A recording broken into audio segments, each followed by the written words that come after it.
Greetings, Upstanders. Dr. O here, and I listened to the press conference with the Epstein survivors, and there's something that they brought up that many people need to be aware of or be mindful of, because I'm tired of hearing so many people. I'm hearing Democrats, Fetterman. I'm hearing the Joe Scarboroughs. I'm hearing various people in the media, obviously people who are Republicans and Mike Johnsons of the world. Everybody saying, well, if this was such a big deal, if Democrats cared, if people cared about it, why wasn't anything brought up during the Biden administration? And people just like Trump and Scott Besson and all of those guys blame Biden for every failure of their various departments. People are across different parts of the political spectrum and in the media spaces are taking an opportunity to take another shot at Biden as it relates to the non-release of the Epstein files.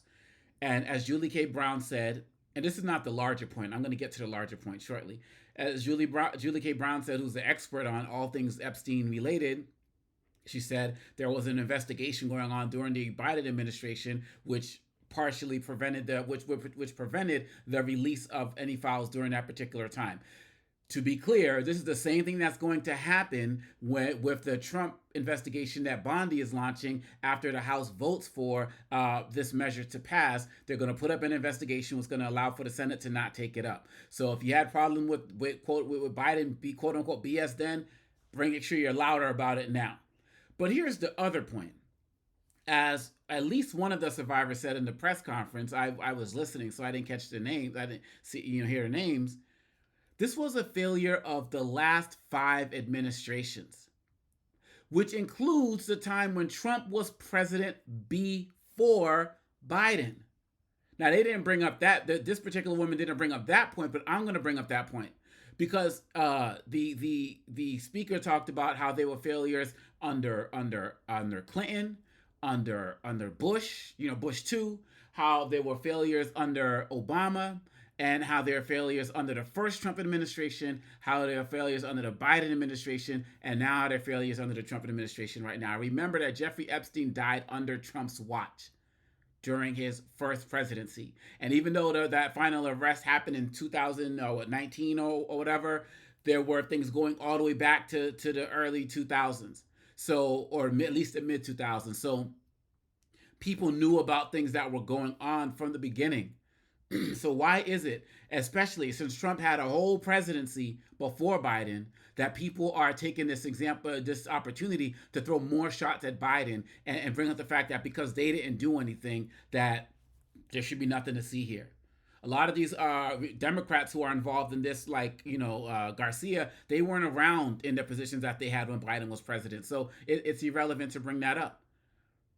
The focus should be on the victims, and all of this whataboutism is not productive. And anybody who's engaging in this whataboutism, why didn't Biden do it? In my opinion, you are just trying to shut up these victims in ways that is just disrespectful. You're trying to deny the momentum that is happening right now, and that is disrespectful.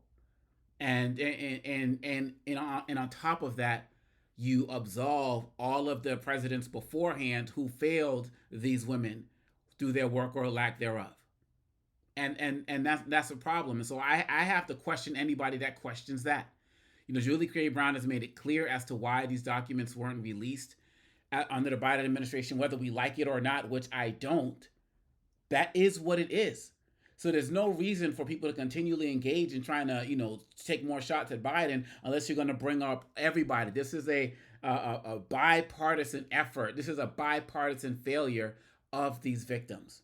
And now that Trump's realizing that the House is going to cave on him anyway, and he's trying to look like a winner, if he wanted to look like a winner, he can just release the files right now. Period. Bottom line. No Senate confirmation, no Senate delays, no investigations, none of that.